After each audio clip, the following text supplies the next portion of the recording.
একটু গ্যাপ তৈরি হয়ে গেছে, মাথার হাড়টা একটু ফাটছে। হ্যাঁ, এই যে জায়গাটা দেখছেন নিচু হয়ে গেছে না, চাপ দিলে একটু ইয়ে হচ্ছে, অসুবিধা নেই। ভয়ের কোনো কারণ নেই। আপাতত আজকের দিন দেখেন, যদি এরকম হলে অনেক সময় ভেতরে ইন্টারনাল ব্লিডিং অনেক সময় মাইল্ড হয়। আজকের দিন দেখেন আমি ওষুধ দিচ্ছি, 24 ঘন্টার মধ্যে যদি বমি হয় তাহলে একটা সিটি স্ক্যান করতে যাবে টাঙ্গাইল, তাছাড়া দরকার নেই।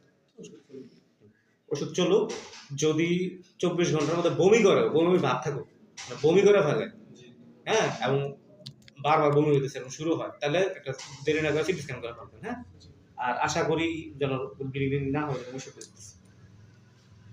ভালো ব্যথা হয়েছে।